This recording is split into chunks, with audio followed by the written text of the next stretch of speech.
about their parents. She replied flatly before asking me to step out of the doorway. I stay there for a minute, watching him as the door closes. I hear one of the secure cameras crane around to me. "You may leave now." A woman's voice, different from Franklin's teacher, says. I shrug and head toward the elevator, and the camera returns to wherever it was pointing before. On the ride down I take a look at the cubicle hell leading to the elevator.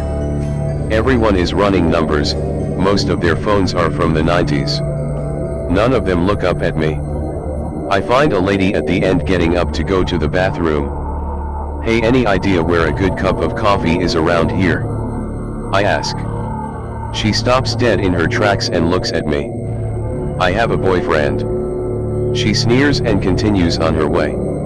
I snicker and rub my cheek for a moment. "Is it listed on Google?"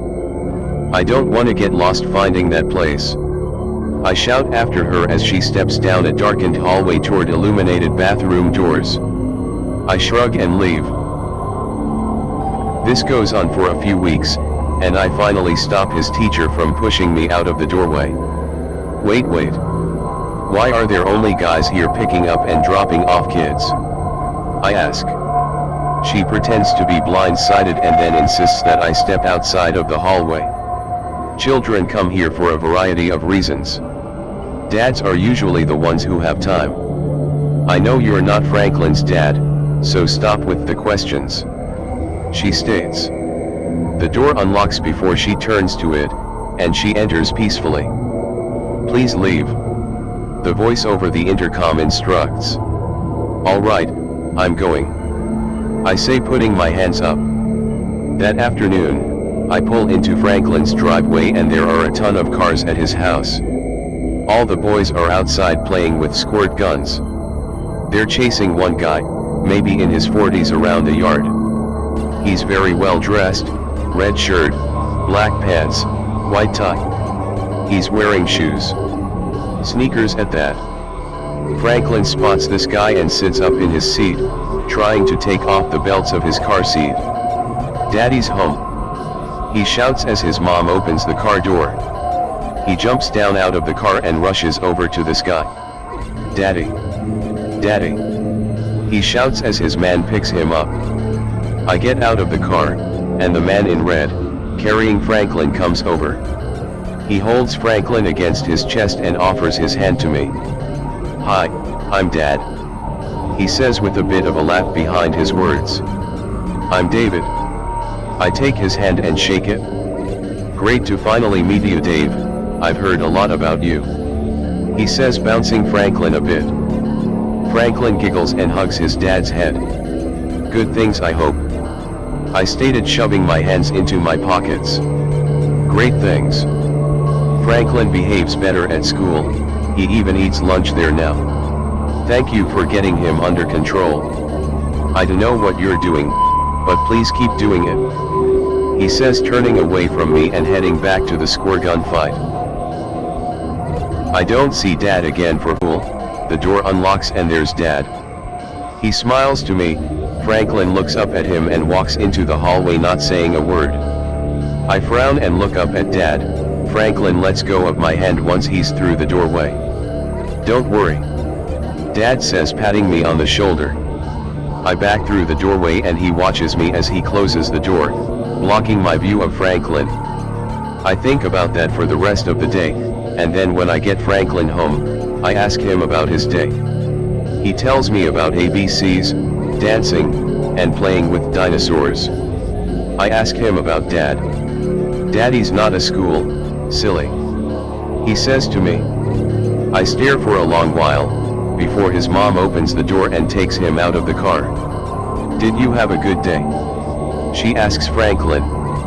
He repeats the same thing he said to me, exactly.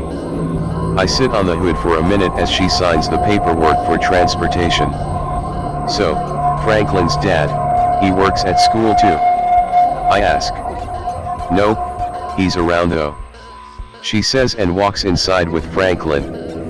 I shake my head in disbelief before getting in the car and going home. That night I get a call from Central, telling me that I need to wait after I drop Franklin off for school. The next day comes, and I wait. I wait. I wait. I wait. Waiting.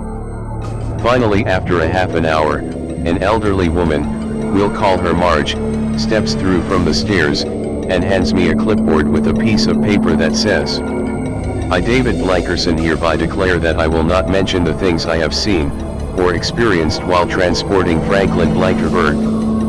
Marge clears her throat and taps the board, telling me I need to hurry. I sign, and shove it back into her chest. Hell of a school lady. I stayed heading to the elevator. It opens before I push the button or before I get to it. I turn back, and Marge has headed through the door already. It's shutting behind her. Now this past week, Franklin has been having headaches. He leaves school rubbing his forehead. He tells me it's because of a new song. I ask him to tell me about it. He says he can't cause it makes his head hurt. Franklin goes to school with 2 pairs of pants, and only wears long sleeves now. He goes to school a bit dirty. Comes home, literally smelling like roses. He still seems normal. We talk about dragons, and firemen who fight dragons. Haven't seen Dad or Marge. Teacher ignores me when I talk to her.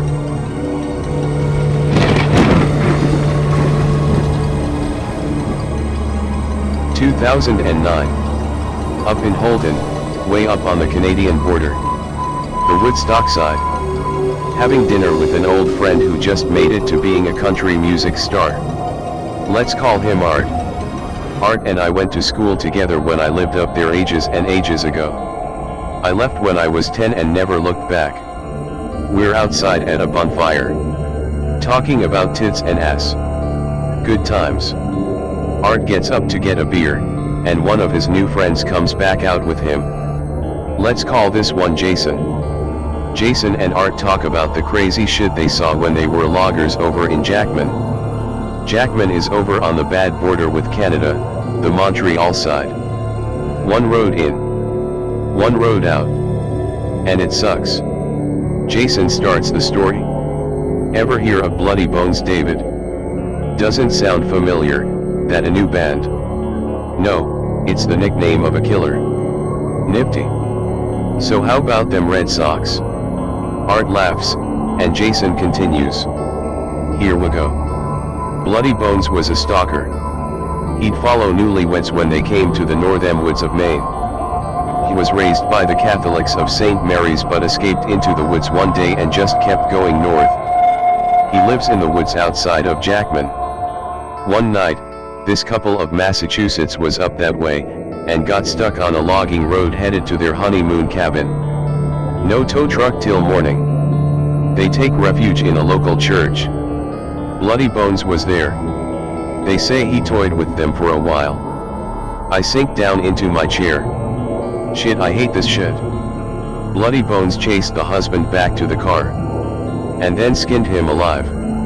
Art leans into my face. My name's Bloody Bones, and I'm gonna kill you tonight. He found the wife hiding in the woods, and chewed her fingers off first. Art leaned in. My name's Bloody Bones and I'm gonna kill you tonight. Jason continues. He cut her up into small pieces, but sucked the meat off of her fingers.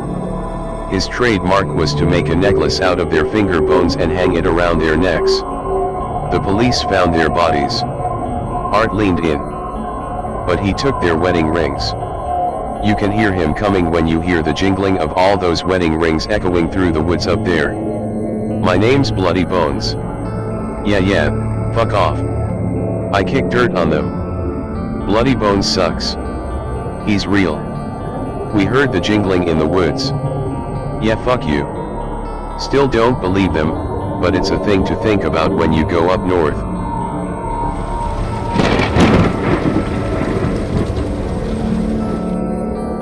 Where are you? Like state, I don't wanna know where you shit and sleep ick. Theory. Spy plane that went kablooey when it hit the upper atmosphere. They tell us Loring Air Force Base is decommissioned and is just used to repaint and service Humvees. That's bullshit. You know it, I know it. Spy plane takes off, supersonic, hits atmosphere, snaps in half. Ruin. What I'm told. Best part of taxiing is government loves to truck people through. Backshades guy and his blondie assistant get picked up in Portland. Transport them to the Air Force Base in Bangor. Neither one of them talks. I ask about it. They shake their heads. I shrug. Roll up. CIA types don't do papers. Gate guy gets miffed, asks for ID. CIA hands him a letter. He radios the instructions into the base. Humvee rolls up to the gate opens and gate guy leads me in, walking just ahead of my bumper. Humvee opens from the inside. Dark shades and blondie get out and get into Humvee. Get turned around by gate guy. I pull up to the gate, and pull down my sunglasses, staring at guy. You know what, that guy's an asshole. Expect us to go to war with Russia any day now. Waves me on. Oh, thank God I am diseased.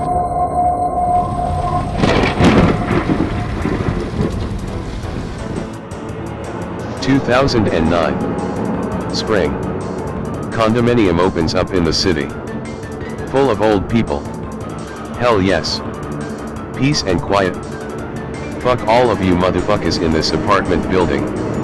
I move across the city to this place. Youngest person in the complex by 40 years. All old women in my building, only dude in there. Elderly ladies are 70 plus. Get settled in, and come home from work late one night. Sign off from Central and carry my 6-pack into the place with me. 1 a.m. Downstairs neighbor catches me as I come through the door. Hello love. Her name is Dee Dee, she's originally from England and brought me cupcakes the first day I was there. Sweet old lady. Cute accent. Howdy missy. Reply with a southern accent. She smiles and leans against the doorway. Black tracksuit, wine glass in hand half full. Is my TV too loud? Can't even hear it the hall. No Dee Dee, it's perfectly fine. Turn it up if you want to. Oh, well thank you sweetheart, I was worried I'd wake you. I nod and head upstairs. Later that night I hear moaning coming through the floor. Oh yeah bitch, take that dick. Oh it's too big. I roll over and listen for a bit. Dee Dee is listening to porn. Fuck my life. Old lady is masturbating below my bedroom to interracial porn. Well, it can't all be sunshine and rainbows. Get up the next morning, and Dee Dee meets me downstairs at the mailbox. I look like shit. Dee Dee leans over to me and whispers. Did you sleep well, Davy? No, not really, just adjusting to the new place I guess. Lies. All lies. I can sleep in the middle off-road if I have to. Might be more comfortable. Ah, I'm sorry Davy, do you need more cupcakes maybe? No, I already look like a cannonball with legs and arms. That's very kind though. Well, can I ask a weird question? Sure Dee Dee, what's up? Holy shit, this is it, I'm gonna have to move. Neighbor lady wants rape me. You have a gal, Davy? No Dee Dee, I don't. Well maybe you should meet one of my friends. They're around your age. What ya say Davy, wanna get to know us?